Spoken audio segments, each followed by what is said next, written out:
Hello, I'm Patrick Leader, head of Leader Games. I'm Cole Worley, and this is the September design stream. Yes. The not quite first Tuesday of the month design stream. No, this is the first Tuesday of the month. I promise you all. Yeah, so we were out the week before, last week, with State Fair. Our new office is very close to State Fair in Minnesota, which is a huge, well-attended event. And we decided, Cole did. I went. You biked in, and you also went to the fair. But the rest of the staff did work from home that week. And so we decided not to do the first stream the Monday after, or the Tuesday after Labor Day. Last stream, like the moment after I promised everyone that we'd be doing them on Tuesdays, first Tuesdays, Brooke sent me, our marketing director sent me a message and said, do you want to do that like right after the state fair?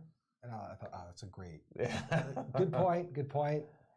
She is wise and just, but here we are, and I actually, we probably will not do it the first Tuesday of October either because of Essen travel and all kinds of weird stuff. So we'll figure it out. The next design stream will be when the next design stream is. Watch your calendars. Yeah. This is our first design stream in our new studio layout. So we're kind of adjusting to the space. Cool. And figuring it out. I hope things are sounding good. I hope the audio is syncing up pretty well. We have all that stuff hopefully fixed from our Ahoy stream. We'll be doing more streams of games soon. I see your Titan shirt's getting a lot of love. Yours was just getting a lot of love too. So I swear to you. This is a classic game shirt podcast. I swear to you. Yes, classic game shirt. I swear to you, Cole and I didn't call each other at 10 last night. And we're like, what are you wearing tomorrow? Yeah, cool. Avalon Hill shirts. I got you. So Cole, I don't know where Cole got his. This is from Magic Realm, though. Yes. Which is, I think we're not supposed to disclose where you got yours. Yeah, I don't know. Yeah. I don't know if they would want me to tell people where. And it's the classic Avalon Hill RPG. And frankly, Path is a bit of a love letter to Magic Realm. And so that's, as you explained it, before all the hit points and leveling and stats became entrenched in open world game design and role-playing design, Magic Realm was there making a game about improving your character by what you held and who you're friends with, I think. Yeah, and what chits you improved. And it has this amazing, I love Magic Realm because of how it thinks about your life, where if you get hit by a tremendous blow and you don't have tremendous armor, you're just dead. You just die. Yeah, a giant stepped on you, and unless you were able to deal with that, a +2 armor wasn't going to fix it.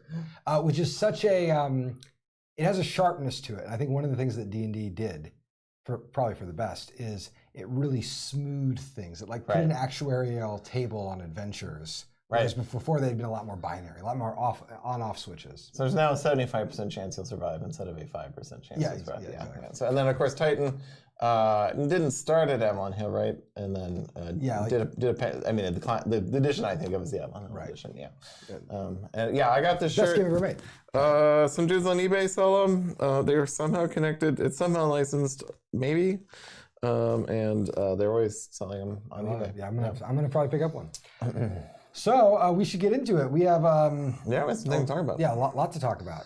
Should we start with what we've been playing? Yeah, let's hear what you've been playing. Okay, I have been playing a bunch of stuff. 2 weeks ago, Josh Yearsley, our rules editor, came and visited.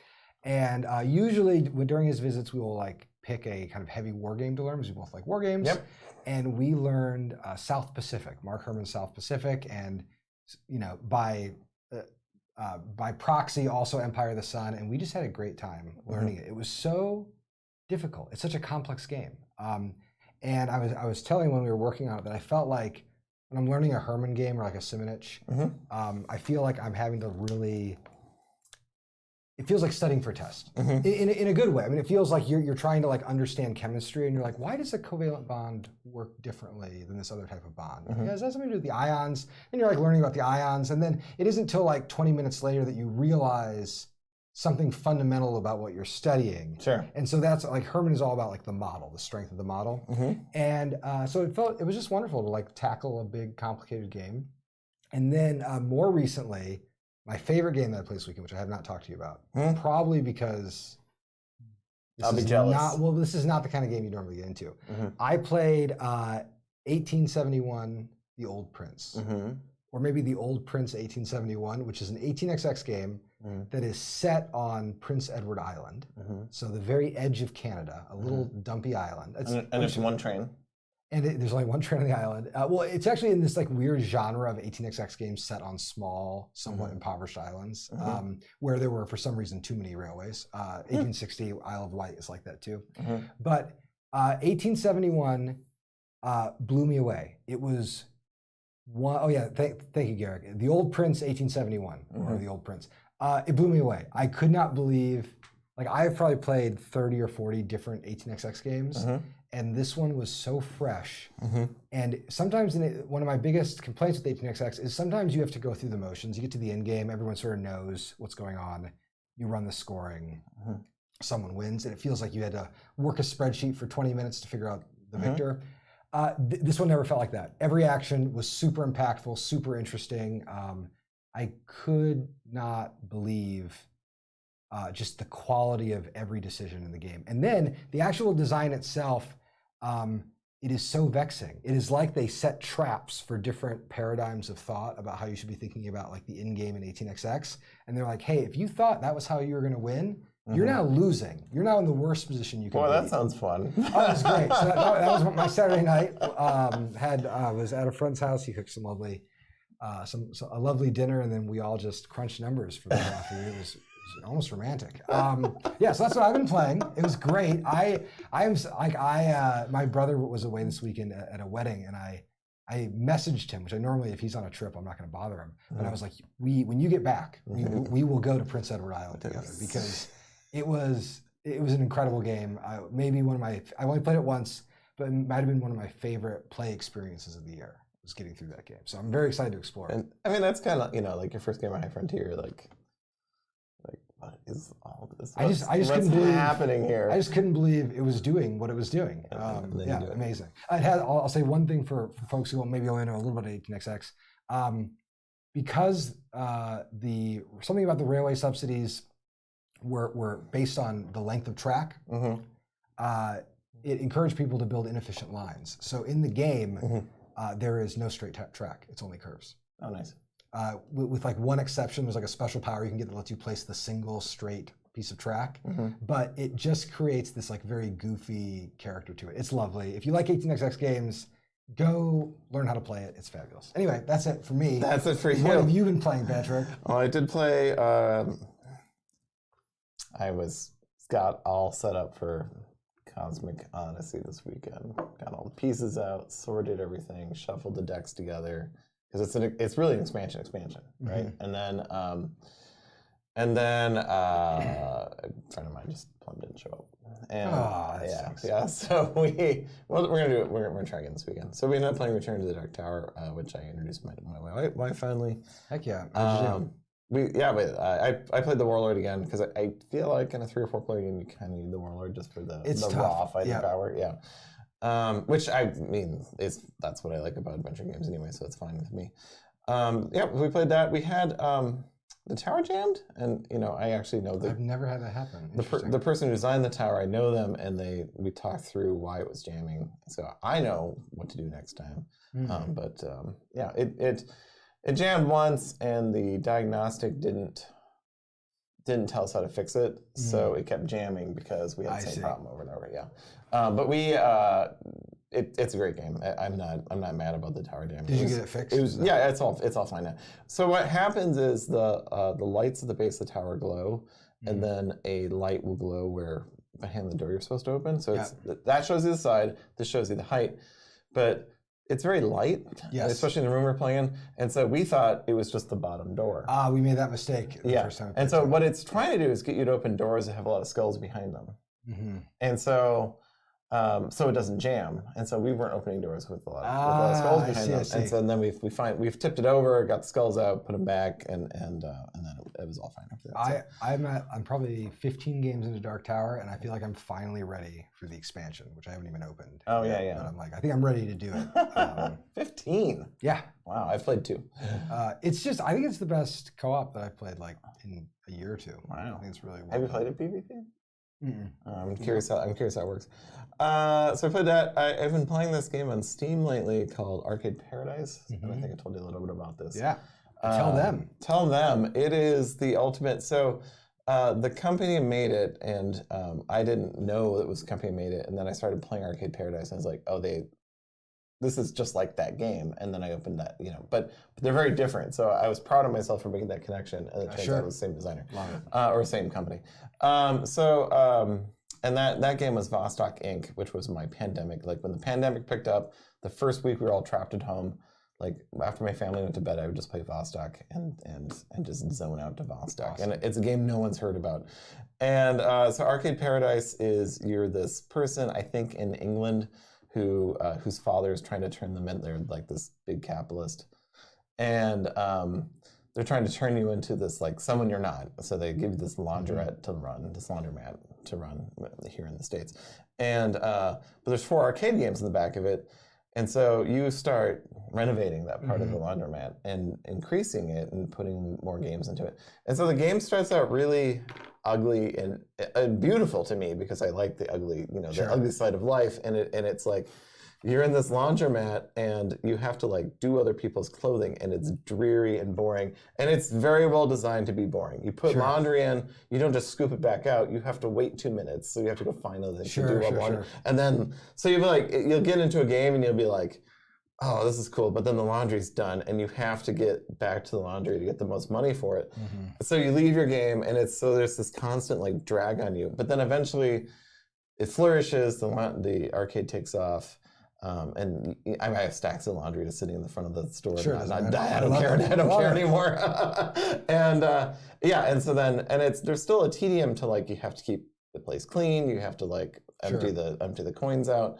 But now you can just play games all day, and the games you buy are fun, and they're based on 80s and 90s games. So there's a little bit of parody there going on, and I think it's fantastic. That's wonderful. I'm really enjoying it. So folks asked what we've been reading. I know what you've been reading, Patrick. Do you want to share it? And I'll tell folks what I'm reading. Yeah. So I recently on a lark joined the Lone Wolf Adventure. There's like these books from the 80s and 90s written by Gary Chalk and Joe Deaver. Somebody can correct me if I'm wrong. And they were choose your own adventures, and they played D&D and they wanted to boil D&D down to a kind of a solo experience. So they were like choose your own adventures, like the fighting fantasy books. They had stats, they had die rolling, they had combat in them. But they were about one character all the way through, and your character improved, unlike the fighting fantasy books where generally at the end of the story that was lost to play that character. And so like I had like 1 through 6 of them when I was a kid, and I borrowed some other ones and read them as a kid. I think I read up to like 10 or 12. And they were destroyed. I had loaned them to a friend, and that friend had a house fire. And so they were destroyed. And so that was it. They were gone. And it's the sort of thing I probably would have.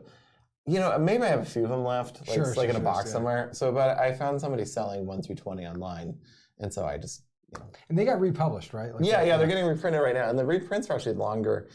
They're weird though because they're like limited edition, and one of them's already sold out. And I was like, what are you guys doing? Like, just publish them. No, like the world of like small print run books is.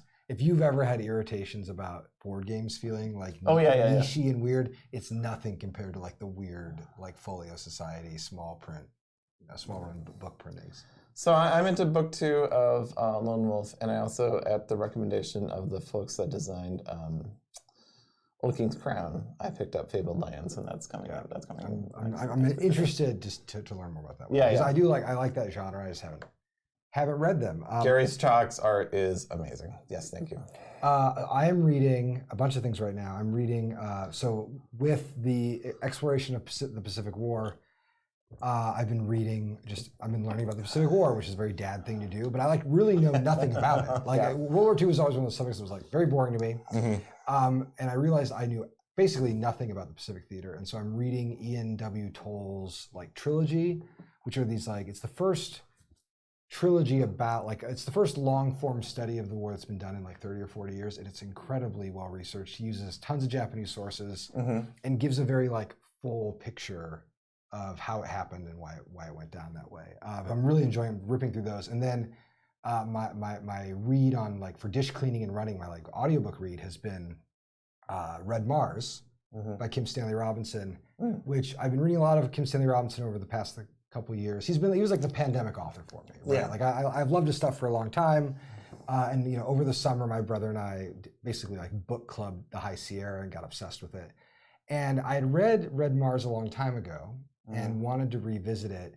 And my goodness, it's just beautiful. It's a beautiful novel. It feels like, okay, this is like an incendiary way to put it, but it's a better version of Dune. It's like it's clear to me that Robinson like read Dune and was like, the core problem with Dune is that it acts like it's a political book, but really it's in the genre of white dude goes native and proves that he's the best native, like the Pocahontas narratives and things like that. Yeah. And Red Mars, I think if you keep Dune in your mind, what it is like an actual political novel in like the Tolstoyan sense. So if you like Tolstoy, I don't know who this comment is for. You in the chat who liked Tolstoy and thought, what if Tolstoy wrote Dune? Good news, Red Mars is that book. So that's about as niche as I can go. But I've been enjoying those. And then I don't know, lots of other Would you recommend it to me? If you like, do you like hard sci-fi? A little bit. I do like hard sci-fi. Yeah, it is like, it's incredibly good hard sci-fi. I think my spouse so I don't need, what I'm saying is they're in the house already. So I think my spouse has read them. Yeah, like, I think they won like, it was like Hugo Nebula or something. They won all the big awards like in 1993 when they came out. But it was one of those where I love his modern stuff. His New York 2140, I think is an incredible novel. And I just kind of wanted to see like, well, I had kind of forgotten what his like big breakout success was. So I went and read that. But it's been great. I'll tell you, Dusk Roller, it is in fact very long. It's like a 500-page book, and there are 3 of them.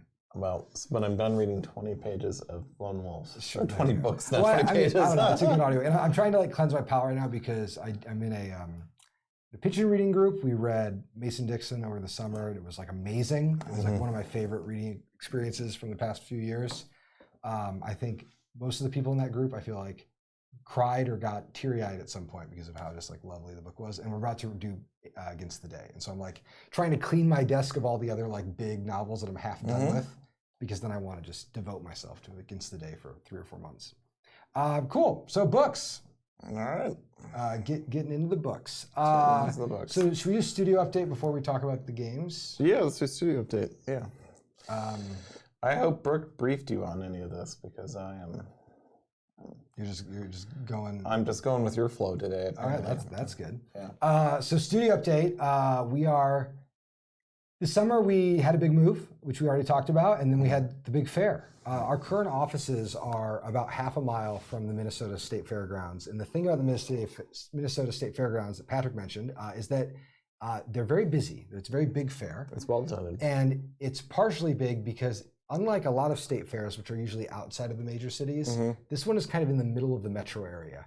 So like you could take a city bus to go to the state fair. Yeah, you and I both, right? Yeah, we can take the that is free. Usually how I go. You just walk down to the express line and then you go right up there. And so it is. There are concerts, like a party. It has to me it has a very different character than a lot of other state fairs I've been to. And it basically means that we can't go to the office during the state fair because traffic is crazy unless you either bus in or bike in, which we ended up kind of having like half staff. Like people, I think in retrospect, we could probably go in. It's just there are certain days, like the opening 2 days, you don't even want to try, right? Because it's such a mess. But we're now kind of like settling into the fall schedule where we have. Everyone's working on projects. We've got stuff going on. We're settling in, and the thing that is, of course, on the horizon here is the Ahoy release. We can't say precisely when that the big pre-order retail release is going to be for Ahoy because we're just kind of waiting on. We're waiting for U.S. inventory. There's all sorts of. It's infuriating because like the different shipping lanes are mostly back to normal. But the exception, like the prices are coming down, things are looking better when it comes to shipping games across the ocean, except sometimes things just like sit right outside port, just waiting. And That's where we're at with Ahoy. So Ahoy, like the mini boats within the game, is stuck at sea. Yeah, stuck at sea. But it'll be there soon, and it'll certainly still, it's still on track for our fall release. And we'll, as soon as we have concrete dates, we will let you all know. We cannot wait for you to get it. Yeah. To celebrating it, we're going to be doing a lot more Ahoy streams in studio. We're going to kind of fall into doing maybe one every other week or one a week eventually. We just like playing it, and it's our way of taunting you. Because we happen to have a copy and you don't quite yet. Yeah, we do happen.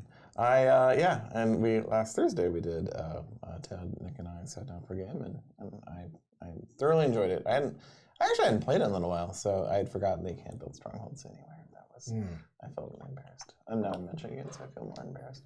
You mean like you need the two sharks? No, you need to be on an island. Yeah, that's true. I mean, this is a water world. Yeah.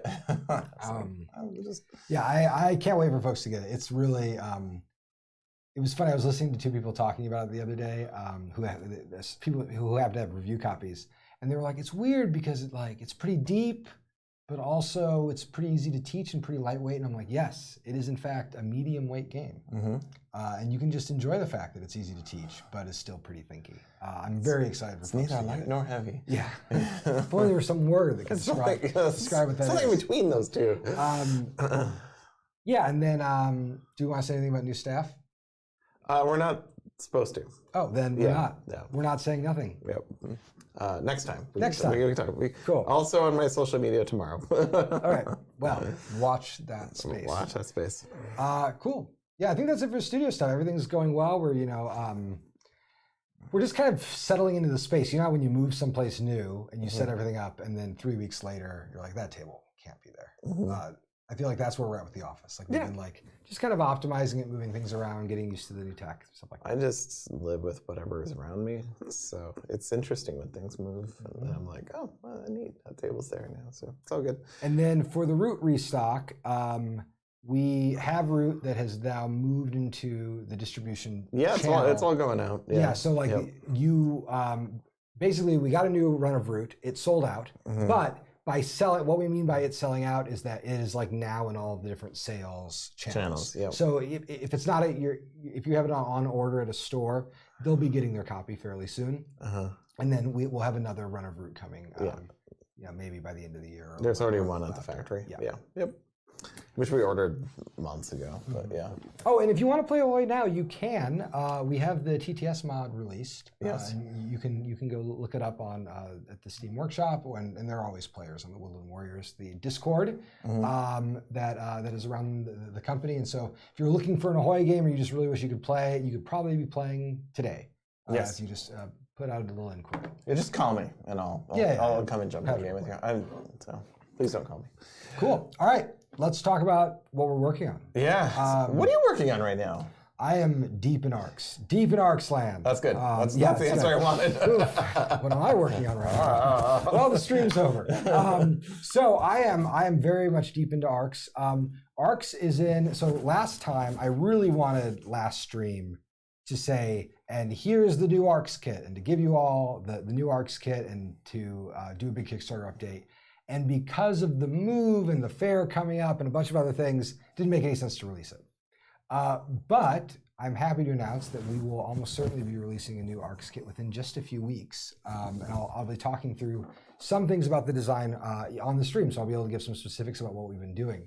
So ARCs is in a really cool spot. Basically, when I talked to you last, I said there were kind of like these different routes that ARCs could go, and I was specifically referring to the single session game. The campaign is going fine. There's still a ton of work that needs to be done on it. In fact, I haven't played a campaign game in a long time because I've been wanting to really work on the single session game, and it wasn't as if that work was stealing from the campaign. What it was is that single session work helps me make the campaign better, and it also it helps me make the campaign game better because it allows me to access tricky design spaces. So instead of playing like a 3-hour campaign to get to like a broken element, the single session game can just like point me directly at the broken element. we won't talk about that. Okay, so the single session game though was in this tricky spot where basically it was having kind of an identity crisis. So the version that was kickstarted was what I called like arcade arcs, which was a faster, punchier arcs. It didn't have like a lot of thematic grounding, but it was mostly like a tour through the system, like a tech demo. Mm-hmm.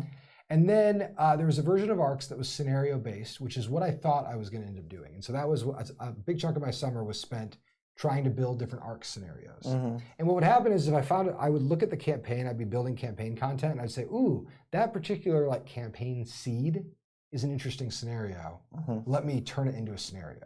Mm-hmm. So I was trying to do that. And what we found with scenario ARCs was it was putting a bunch of weird demands on the player where it was basically asking them to learn a bunch of specialized rules, but then the game would feel too constricted because it's like a scenario. Right. So like in a war game, scenarios, like you want to have the Battle of the Bulge or you want to play Waterloo. Mm-hmm. The fact that,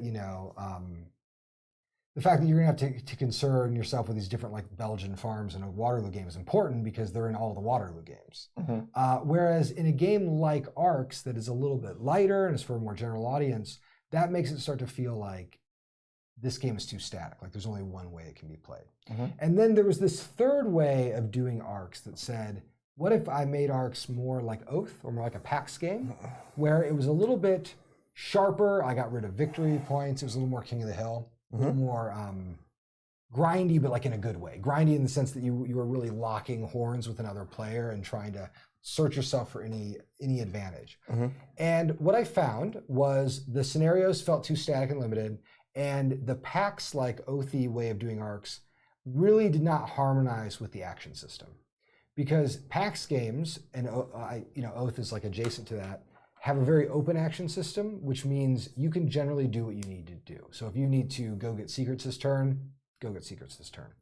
But because ARCs is a much more controlled and tactical action game, players don't have the flexibility they need to do the kind of pivots that would stop a player from just winning. Mm-hmm.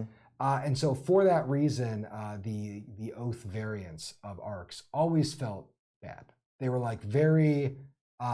they were often interesting in the abstract. They were like interesting as a designer situation, but it just never felt like it was harmonizing with the things that made ARCs really special. Mm-hmm. So the grand sum of all this is I went back and said, okay, what if I went back to arcade ARCs? And this is like, I'm taking you to basically where I was when we were last having the design stream. Like, what if I go back to arcade ARCs and I'm going to better situate the game narratively, and I'm going to take some of that scenario work and basically build in more of the story to the game. Mm-hmm. But I'm going to create a much more open scenario so it doesn't feel like there's only one story that's being told. And then what if I just give players more control over the elements of scoring and some of the kind of core system architecture? Like what's going to matter in this game of ARCs? Well, let's like leave it up to the players and find ways of doing that. Sure. So that led to this like basically our arcade branch 2.0. That went really, really well. I've been so happy with how it's been testing. Mm-hmm. And I'll talk about some of the specifics about it because it ranges from small ergonomic changes to sort of like bigger system changes. And I'm hoping if things continue to test well that we'll be, pushing this out to the broader Kickstarter backers within a few weeks, probably like before October is my hope. We'll see. Mm-hmm. Okay, so let's do it. So for folks, for Patty and Andrea, could you turn on the overhead camera? So many people have asked for updates, so we better get on it. Okay, so this is a small, there it is. Okay, so this is gonna be hard to see because these are so small and most of what I'm sharing is not this tiny. Okay, so what you're looking at here are, boy, that is very small indeed. Okay, so this was a very small change to the game. Where we changed the cities, we changed factories and extractors. Mm-hmm. Nobody knew what that meant because I'm like, no, an extractor is a primary extractor and a factory is a secondary producer. You're turning raw ore into ships. This makes perfect sense. And it was so confusing. So we've clarified things. Do I have non-yellow ones? No. Don't worry about it. Don't worry about it. I'm going to get these off camera. We can use the back of my phone. Oh yeah. And that'll contrast them a little bit. I guess the power of the Samsung 22. I think I don't, we have autofocus off though, so don't worry about I forgot to camera check these. Okay, so extractors have become cities. And so instead of extracting resources, you're taxing those kinds of worlds. And this kind of like put the political economy back into the game. And then the factories are now shipyards or spaceports. Yeah. And they're very focused on like getting your ships out there and then also helping you move faster. I like the city change because what you're about to say, because now other players can tax you. Yep. There and that makes sense. Well, I suppose it coming and extracting does make sense too. But I'm sorry, I got to move my notes out of the. Oh yeah, we'll see. And then here I'll show you the adjusted player board. Here we go. Here's this guy. Here's the new player board for the small arcs. This has not been through any kind of actual layout pass, but I just wanted to show people it so they got a sense of how things are kind of like looking in general. So we have this new player board. Sorry, I just stole your phone. No, that's fine. And one of the things that's nice about the player board is we decided to stop having the resources be cards and instead have them be these little chits, which take slots on the player board. Now, we did this for a few reasons. So one of them was just table space.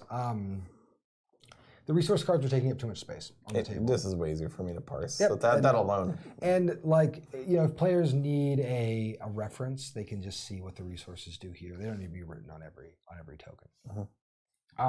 This has allowed us also to introduce a new mechanism called hatred, which I really like, which is when you destroy another player's city. So if you destroy this city, if that city is destroyed, so say red destroys it, you will put a little hatred token on top of their hold, and that hatred token will lower the number of hold spots they have, which basically means people are less inclined to come hang out with you. Because you're mean. Yeah, because you're mean.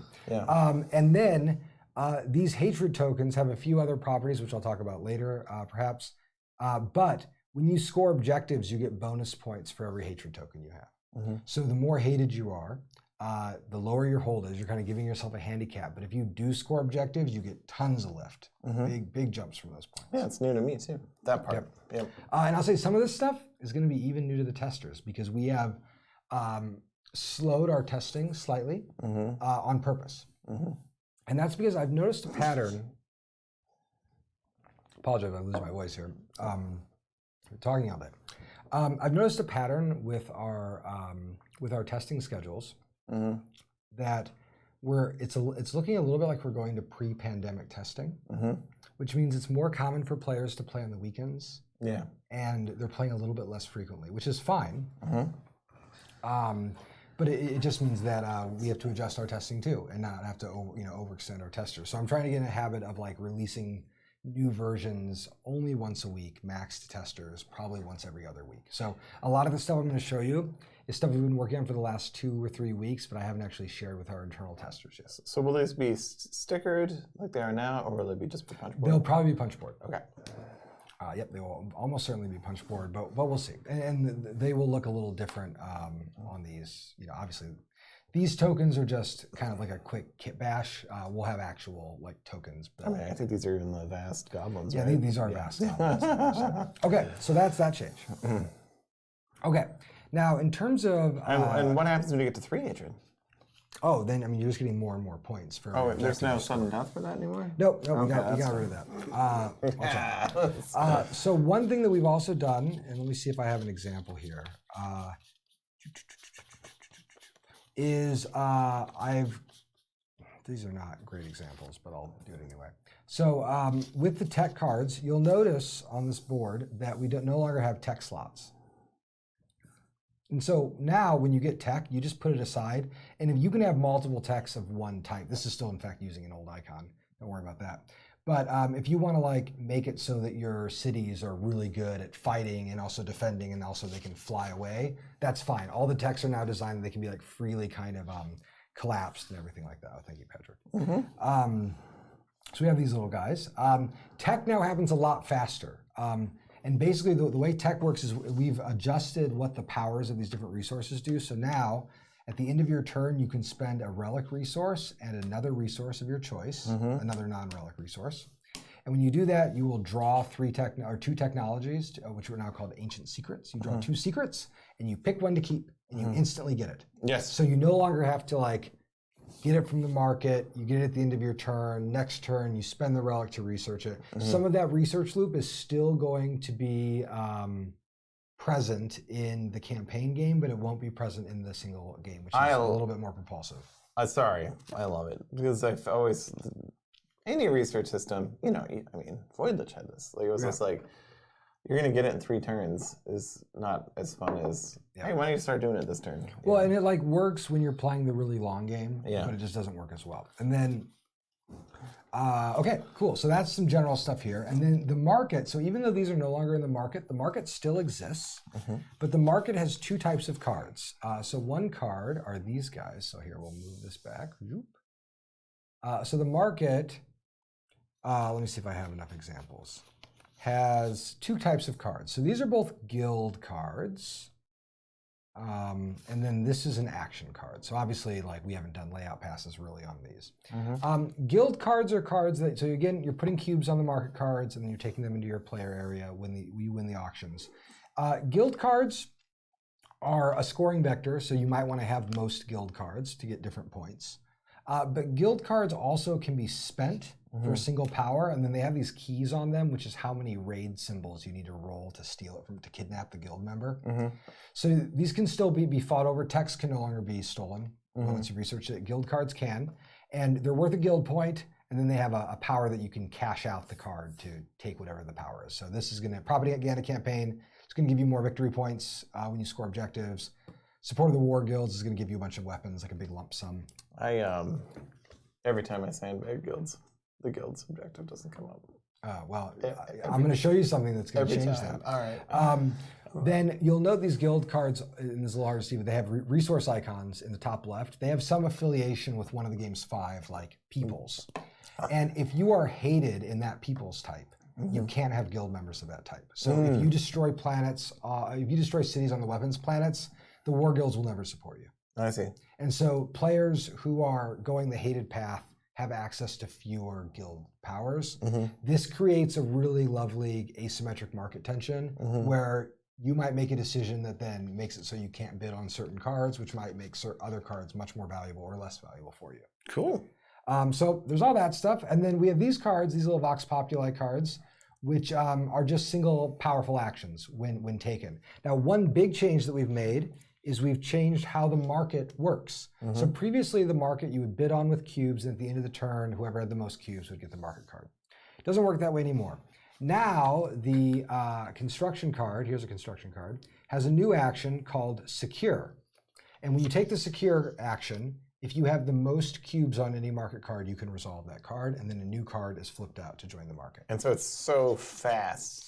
Yeah, the market's moving a little bit faster, but critically, like players are in control of its tempo. And you're doing that thing right then. If you get this, Yep, and none of the cards that allow you to put influence have the secure action. It's just the construction cards. Yeah. So you never like get to windmill through the market, but it's a lot more.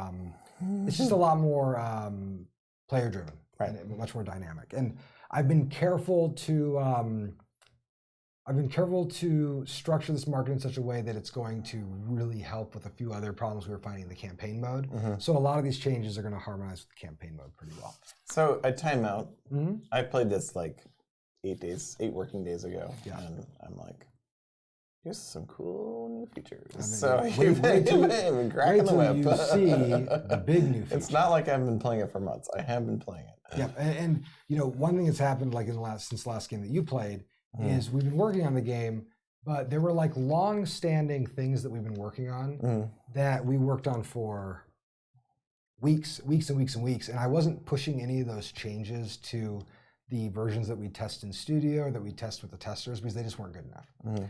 And so the last thing that I want to show folks for ARCs is the victory system.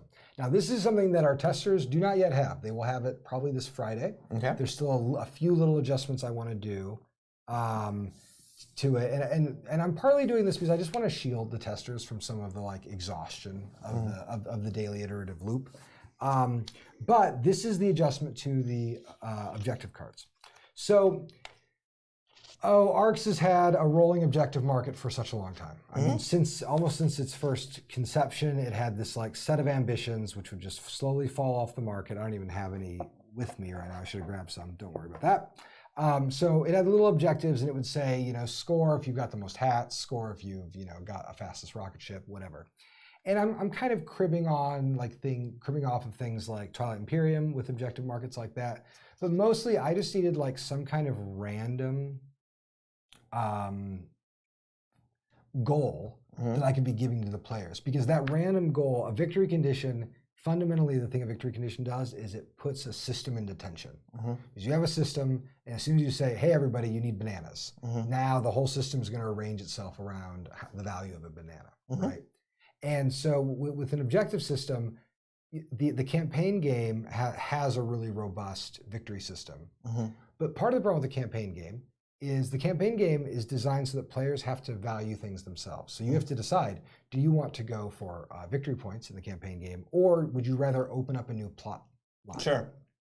And that's a really interesting and lovely thing to do in a campaign game, but in a single session game, feels bad. So I needed a good proxy for that could put the whole system under tension. All right. And so for a while I was using these arbitrary systems, and I'd say, you need most systems ruled, or you need this final objective, or this secret objective. All the ships. And so like the Kickstarter version had basically like a very like mismatched solution that said there's a secret objective, there's a final objective, and there's also this rolling objective market, and players have to like do that triangulation themselves. And it works. It produces interesting games, it's fine, except sometimes it feels arbitrary, because the game system could organically be producing this big conflict in the center of the map, and then suddenly the new objective says, everybody go grab relics, and it kind of takes the air out of the room, because you thought it's like showing up to a party with the wrong theme, right? So the new system puts things in the player's hands. And again, testers haven't seen this, they'll see it in a few days, but I've been really liking it in studio, so I don't mind sharing it. So what I did, there's icons on the cards. There's more icons on the cards. There's now more icons on the cards. I just got rid of all of the objective cards. Just got rid of all of them. And what I did was I went through, and I kind of came up with 5 scoring criteria. You can't see it because the camera's on the table, but I put my hands on my cheeks for you all, because I know that's what you're doing at home, going, what? Let me get all these cards. I should have pre-sorted this deck, but I printed this deck out seconds before we are learning this process, Cole. We're all learning together. Oh, come on. I just want, let's see, I've got a 1, I've got a 2, and I need a 2. You also will need to shift them over too. Yeah, there's a 2. I need a 3 now. Where's the 3? Is it right here? I'm just going to grab the first 3 I see. And I'm going to let everyone in chat speculate. Okay, here we go. All right. There you go. So, all of the ones, so basically every action card in the game has a little icon in the bottom, which I know is a little hard to read on the screen. Don't worry about it. I'll explain how they work. So just know there's an icon there. And all of the 1s have the same icon, all the 2s have the same icon, all the 3s have the same icon, all the 4s, and all the 5s have the same icon. So no matter the suit, if I'm the 5 of administration, which has these 2 wrenches, has the same icon in the corner as the 5 of mobilization, right? Same icon in the corner. Okay, so this objective says score the most psionic. This objective says have the most ancient secrets that you've researched and relics. This one says fuel and materials. You want to be a big tycoon builder. Have the most of those. This one says have the most guild points. And this one says control the most systems. The way this works is when you play arcs, the lead player, so whoever has the initiative, may choose to spend 1 action of their lead card to activate the victory condition.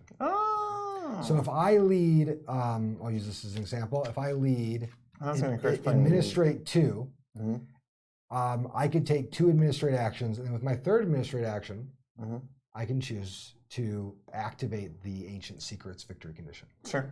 And every hand can have 3 active victory conditions. The first one is worth 5 points to the person who has the most. Second one is worth 4 points. Third one is worth 3 points.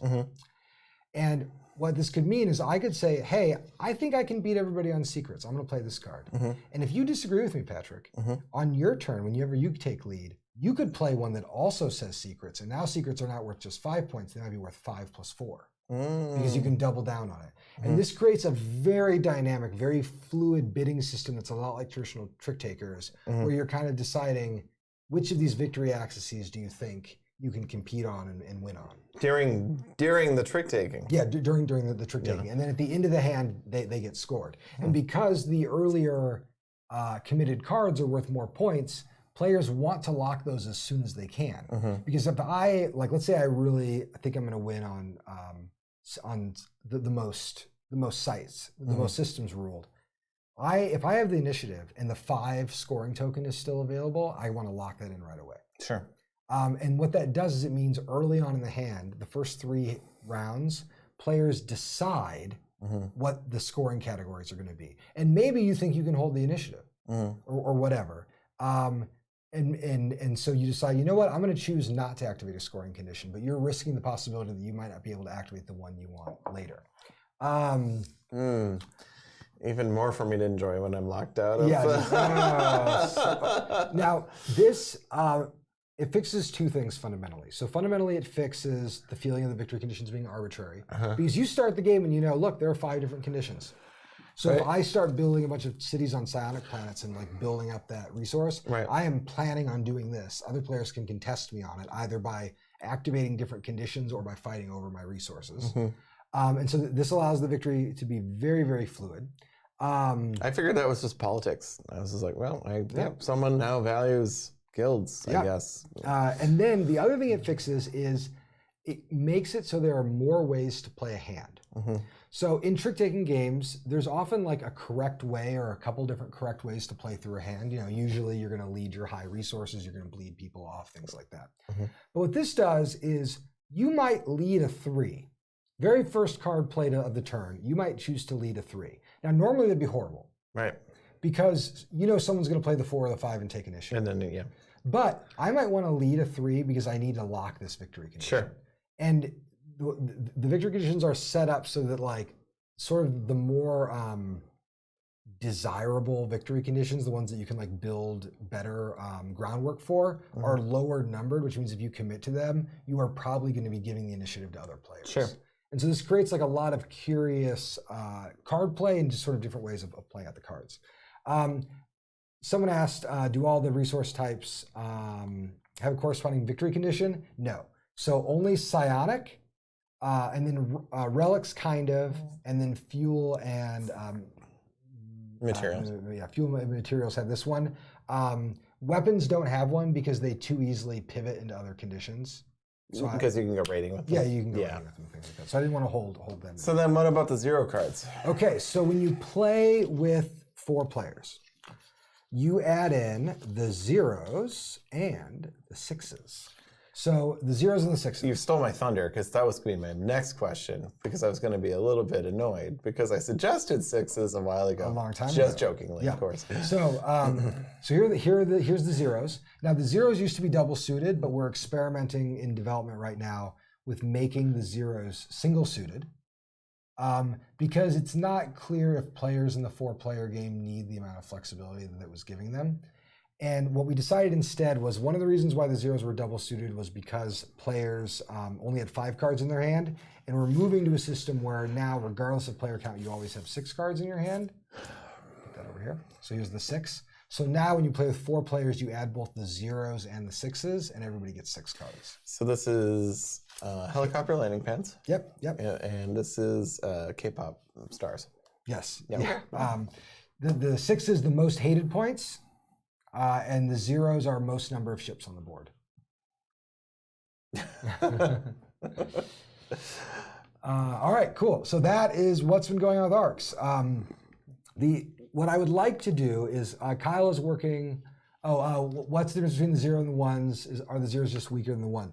No, well, they're weaker in initiative. Let me get out. What were they again? I'm sorry. So what was 0? What's this goal again? Most ships on the board. Most ships. Okay. So let me. Oh, that's the ship. It looked like a little star going through the sky. So here's the 0s and the 1s. And the only difference in these cards is the victory condition in the bottom corner. So the 0 has most ships, and the 1 is most psionic. And that reason is good enough that the zeros are still good. And you'll see people leading zeros because you have to lead a card to use the victory condition. You can't follow with it. Yep. And so you still get zero play. Is this system going to be present for both short arcs and the campaign? Yes, probably.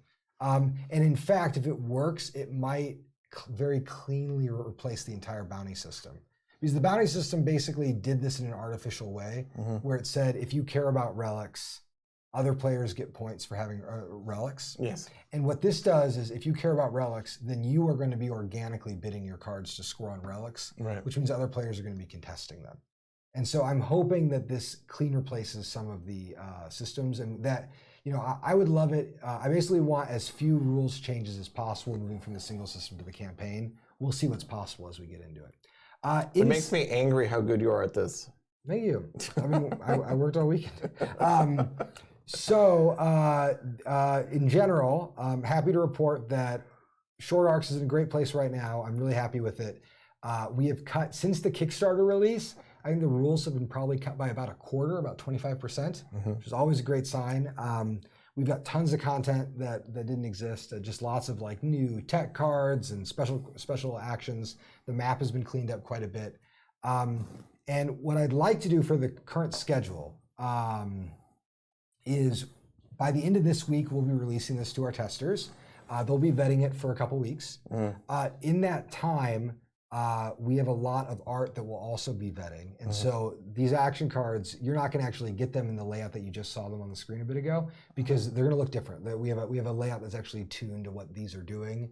And we have lots of little like assets. We might be able to have a better working map. There's just tons of art that we're getting ready to get. So it should look great. And we're hoping basically that we're going to be getting that art like starting this week. The testers will be vetting things over the next couple weeks.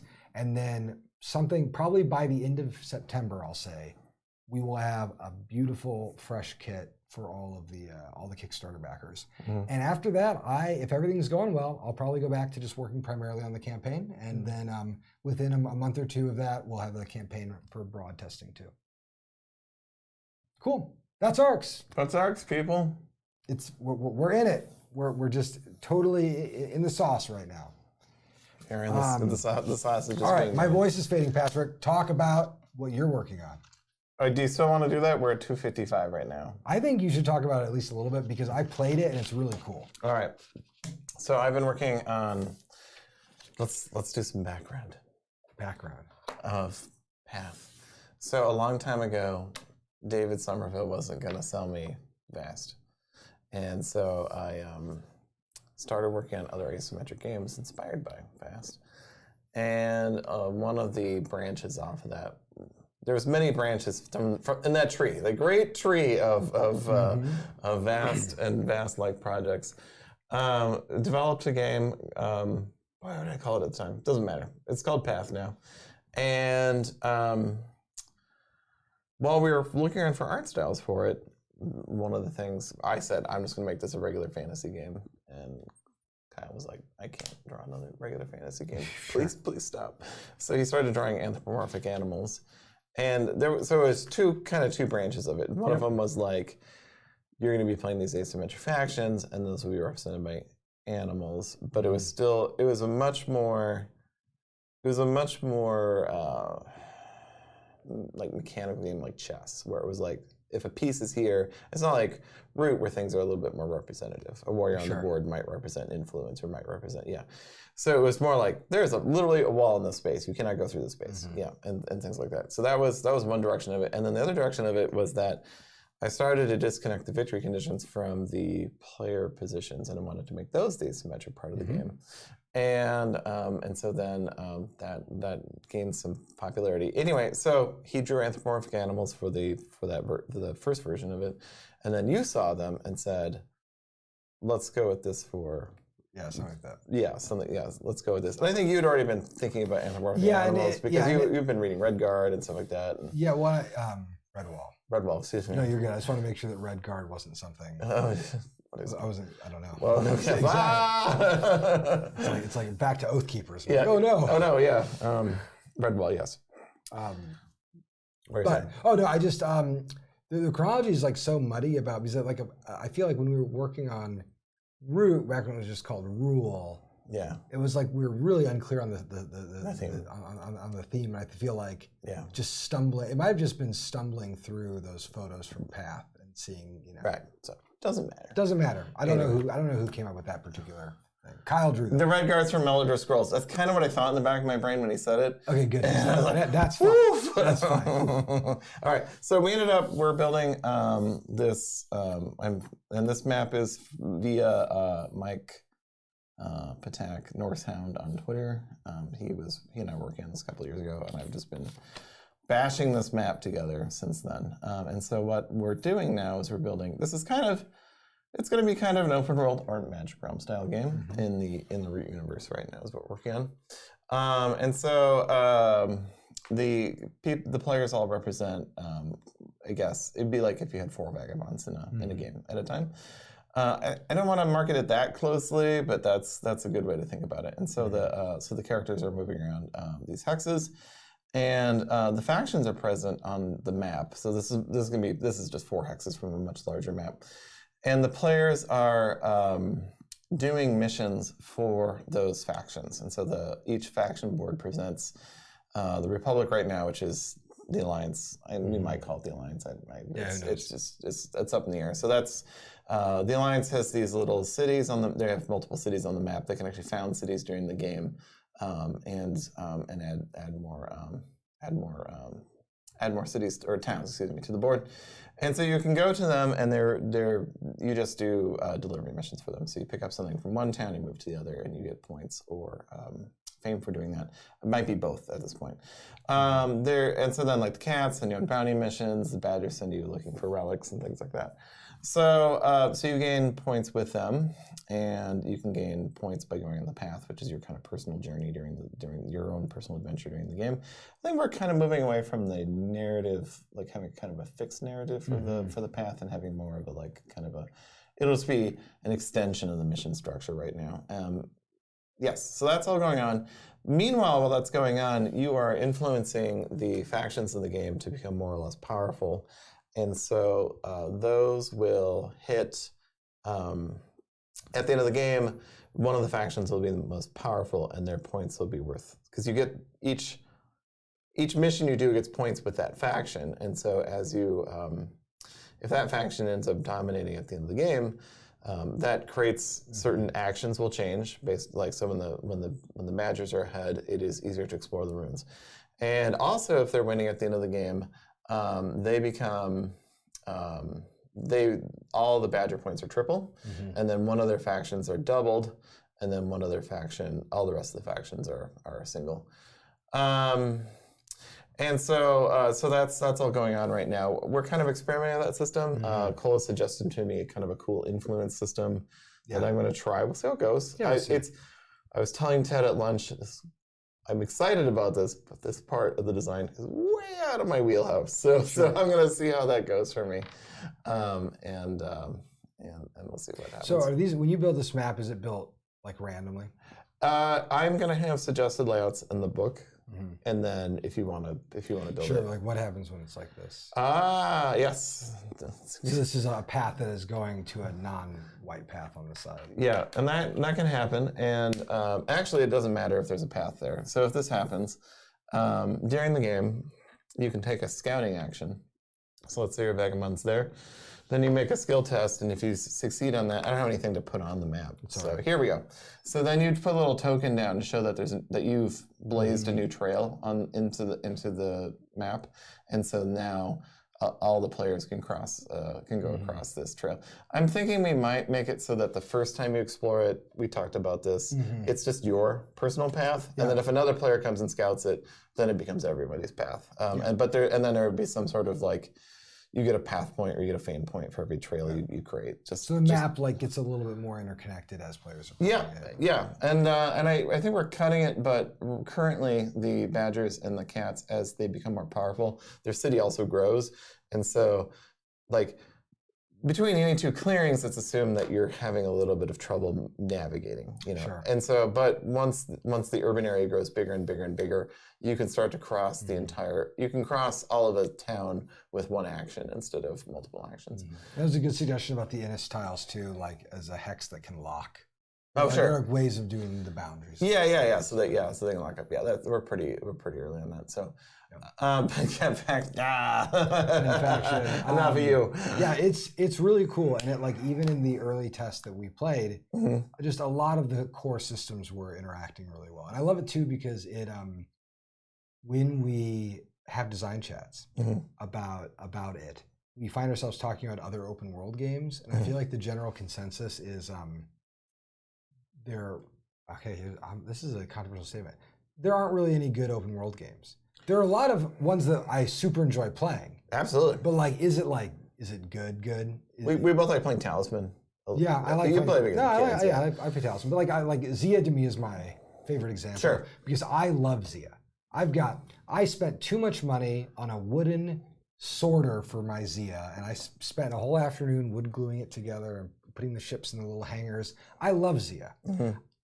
But when I play Zia, I don't know what I think about it. Well, here's what I think about Zia as a game. When I sit down to play Zia, we don't stop playing when someone wins. We stop playing. We usually say, let's play Zia for 3 hours. I can't imagine.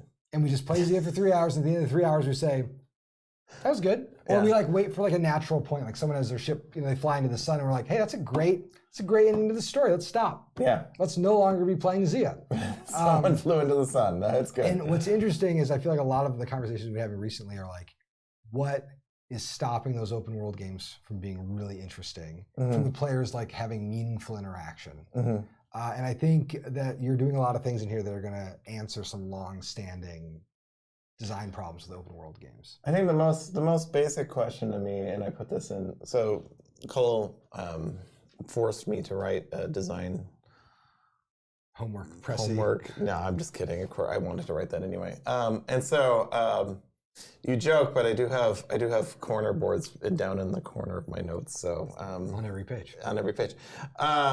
So my conceit for the game was, what if instead of having a card that says you're fighting a dragon now, the card is already on the map, and you know that there's a dragon over there, and then you have to decide if you're going to go fight it or not, and how you're going to deal with it. Of course, there's not going to be dragonmans because it's the root universe, but yeah. I mean, there's a giant serpent. And this is actually a thing that Dark Tower does really well. Yeah. Where Dark Tower to me is very good about organically presenting situations that could make for good adventures. Right. But it's up to the players to stitch those together. Right. Right. Because and I love the moment where there was a big dragon on a game of Dark Tower recently, a big dragon. And I was like, oh, I'm gonna go kill that dragon. I went and killed the dragon, and I didn't get anything for it. I was like, why did I?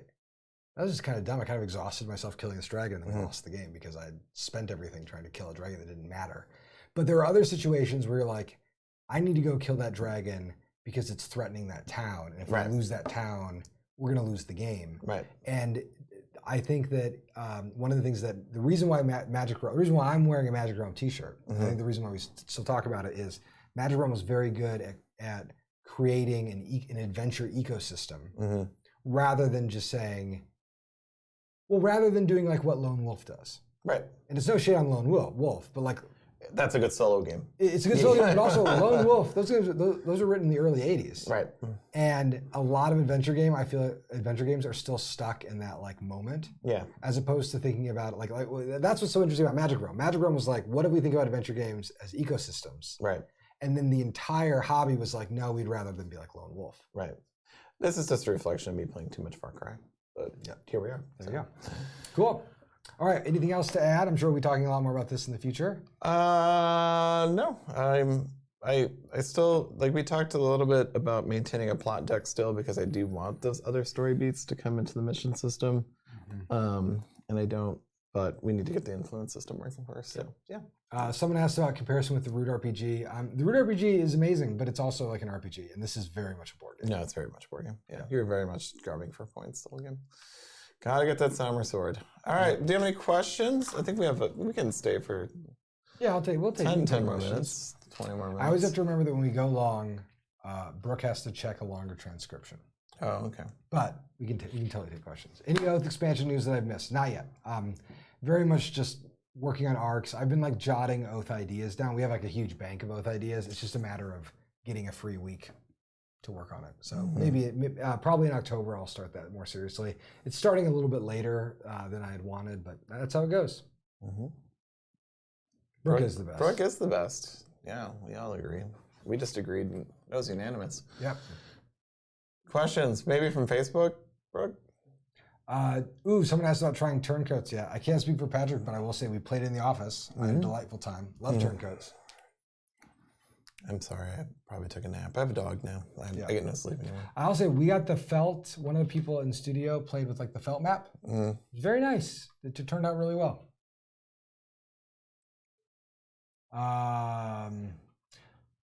So because Da Vinci, is a great question. So Da Vinci asks, why does Oath count only advisors at the end of the game rather than cards you rule?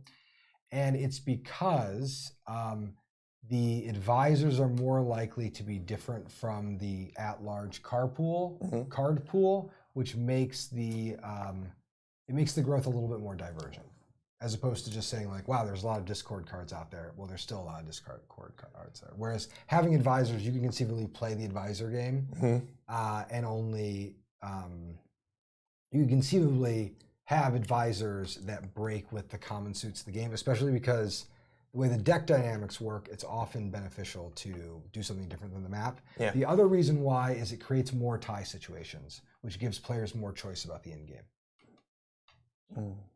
Any Fort or Ahoy outside projects in the works? We have a couple that we're looking. Yeah, we're looking right now. Yeah. But I mean, that stuff, like the thing that I wish I could like readily tell people about, with both Fort and Ahoy. I almost called it Hyperspace Smuggler just now, which was its original submission name. That's amazing. Those games come into the studio like years before we start talking about them publicly. Yeah. So like there are games I could talk about right now, but I have no idea if they're going to make it past. And before you contact me on Twitter in the next 20 minutes, understand that both of those games we scouted. Yes. Yeah. They were not, I mean, they were like, it was kind of brought to us, but we brought it back and talked about it for a while, and then came and asked for it. Yeah. Well, we are not. If you have something that you think would make sense for us to publish, feel free to send it to support@leadergames.com. But know that I'm going to read your email in probably 2 months, and there's like a 90% chance I tell you, we're not a good fit. There's a 10% chance I tell you I'm going to think about it, and then 6 months later tell you that it's not a good fit. But I'm always happy to look at things. I would love to make this question about if we consider it a co-op game. I would love to make, me personally would like to make a co-op game. It's not really, co-op is not really suited for our development environment, is how I'll say it politely. We like co-op games. We like co-op games. We just don't have the talent to do it ourselves. None of us have ever built and have ever published a co-op game. Yeah, and so that's just maybe next time we look for a developer, we'll look for someone that's in co-op. But I would like to add a co-op scenario to this, but we had a discussion about game mode this morning that I was kind of like, maybe not. Yeah, maybe. I mean, just be good at what you're doing. So, and Lord of the Board, other companies don't make the kinds of asymmetric games we make because it's hard. It just takes a long time, and if you're interested in publishing a lot of games, you kind of can't do it. I mean, and I should say, I'm not trying to pat ourselves on the back. We've been very lucky here because if we were just starting out, it's very scary to think that we would spend 2 years on a title and then release it. You kind of need to like scout and then dive deep. I was reading a really interesting piece on it was actually a piece about career advice, but it was just interesting, like thinking advice. And they talked about how like when you're thinking about jobs or anything, any project, you should scout widely and then drill deep when you find something. And I feel like when you're starting out, like that's true of everything in life, and especially true of like an artistic pursuit. Like if you're thinking about designing games, start by like playing a lot, thinking about a lot of different types of games. Don't fall in love with your first idea and spend 5 years working on a Gloomhaven clone, and then decide that you actually hate Gloomhaven clones. Just kind of swim around the water and then pick. Yeah. So because after all, Vast was not your first published game. No, this is my third. Don't look at the other two. Well, but I think it's interesting because I look at Trick or Treat and I look at Five Fingered Severance and I think both of these are interesting articulations. They're interesting games that are so different from Vast.